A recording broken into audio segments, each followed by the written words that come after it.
Elite quarterbacks? Not the Mike Sando quarterback tier. Yeah, quarterback tiers. I saw that too. The tiers are out. Orlovsky listed his quarterbacks in the NFL who get the label elite. Okay.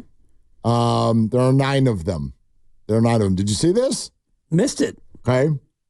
Josh Allen, Patrick Mahomes, Joe Burrow, Lamar Jackson, C.J. Stroud, Matthew Stafford, Aaron Rodgers, Justin Herbert, and Brock Purdy. Brock Purdy? Those are elite? your 9 elite quarterbacks in the NFL. All right, Dan. Dak Prescott didn't make the cut. Well, Jalen Hurts didn't make the cut. More surprising. Jordan Love? No, sir. No? Tua? Nope. Not getting in? One guy's opinion. Yeah. Thought it was kind of fun. Yeah, nice. 9 of the starting 32, 9 of, I guess, a potential 196 quarterbacks, 3 per team. So that's pretty lofty praise. But yeah, elite. The fact that he made it into that elite category, that's good for Brock. That's exciting. Yeah. I mean, maybe that will be the difference this year. The difference this year will be you can get a bunch of social media engagement by complimenting Brock and putting him in the same sentence with Mahomes, Allen, and Jackson and Burrow, as opposed to doing the other way around, which is what we spent all last year doing, which was listing the elite quarterbacks, followed by the great quarterbacks, followed by the good quarterbacks, and then Brock. Exactly. Who's 29th in the league, apparently.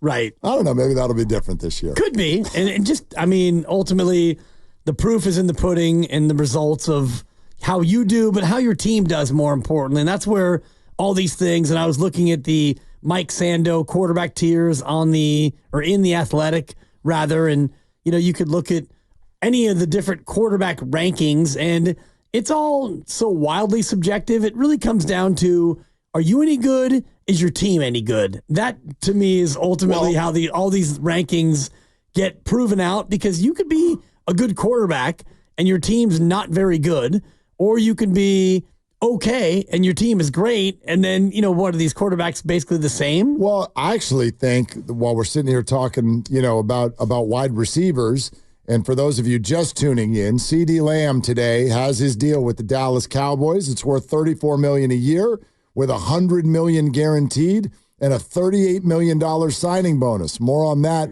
in just a second. Jamar Chase is not signed, or at least for a new deal. He does still have 2 years left on his deal. He's already practicing. That leaves Brandon Aiyuk as the last controversial wide receiver situation out there, and he was not to be seen at practice at all today, not even on the sideline. The one thing that I would say, and there's more than one, but what really sticks out to me, the number one negotiating point that Brandon does have is kind of what you're talking about. Like, I don't know if he's number 8 in the league or number 12 in the league, but in the end, who cares? He works here. Exactly. It works. And so there are no question marks. There's no, like, does he block downfield? Does he understand the system? Does he have rapport with Brock? To me, that's the biggest point in the favor of Brandon Aiyuk. However, in the end, for me, he won't engage. He won't engage. He won't make a choice. And it's game time. It's game time. It's getting close, right? Yeah. And again, if this breaks in an hour, that Aiyuk and the Niners agree, then deep breath, on we go. And it's not like I'm going to root against the guy, but if I'm the Niners, I'm changing the discourse right now, and I'm done. I'm done negotiating. I've said everything I'm going to say, and if it's good enough, it's good enough, and it's not, it's not. And I would completely support them putting him on a different roster as well, if that's still available to them. And I would imagine it still is available, although, as I mentioned before, when you get to cut down day, which is tomorrow at 1 o'clock, I'm sure other teams are going to want to know if Brandon Aiyuk is going to be possibly a Patriots or a Commanders or a Steelers or a Browns or whatever other team thinks that they're still interested in acquiring Brandon Aiyuk. You want to have those decisions be made before tomorrow at 1 o'clock It's a little bit more difficult if it's done afterward when you're trying to set your roster. So I do think that we're up against a certain deadline, not only here in Santa Clara, but also abroad. If you are a potentially acquiring team, and I was looking at a Bill Barnwell piece earlier today on ESPN, and he's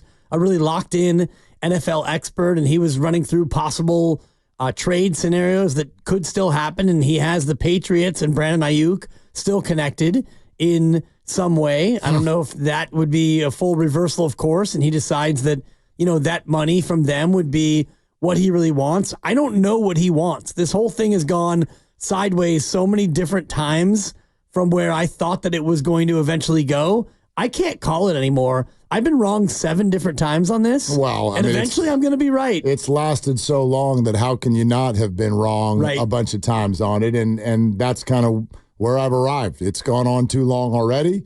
And so that's the end of that.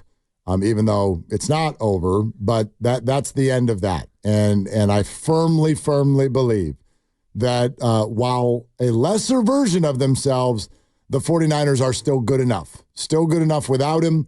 Or at a minimum, the 49ers are better without Brandon than Brandon is without the 49ers.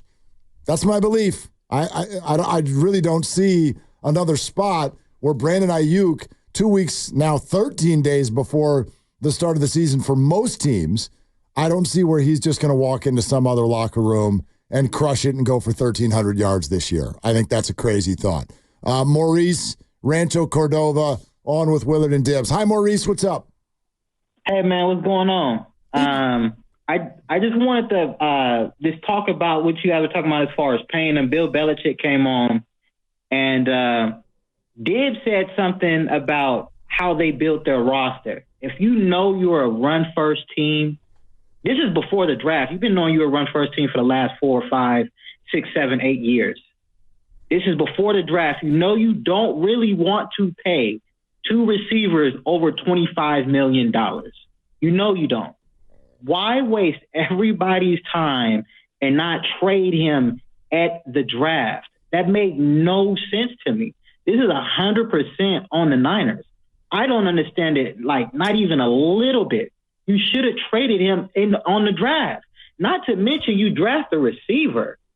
You draft a receiver that has a history of shoulder problems when you want that receiver to come across the middle, catch slants, while you have linebackers paying bills and you have safeties coming downhill, coming for him on slants. Not to mention you already knew about Trent Williams and he wanted his money. You should have drafted a tackle, or you could at least traded Brandon Aiyuk, still got your problematic receiver that you wanted in Pearsall, and went to go get a tackle to go ahead and shore up the future for Brock Purdy. That made no sense. And I have something else to say. You have Kittle, who's getting older. Yeah. You have McCaffrey, who's getting older. You have Trent Williams, who's getting older. You have Debo, who's getting older. All of those guys, their play style is taking hits, and they're getting older. They have about 1.5 to 2 years with the 49ers. Yet the youngest receiver you have, the most durable receiver you have, you just don't want to pay his money when you know those dudes are coming off the books in the next couple of years. When Brock Purdy contract kick in, I don't understand none of it. You guys explain it to me, because I'm a little bit confused on it. Yeah, Maurice, here's what I would say. You certainly have some very, very, very fair points. But when you say trade him before the draft, don't you need to know what's being offered? Totally. I don't think you can make it like I do this every year at the baseball trade deadline when people go, "You stupid idiot for not trading Bumgarner." Were there any offers? Were there any good offers? I have no idea. I don't know what was offered.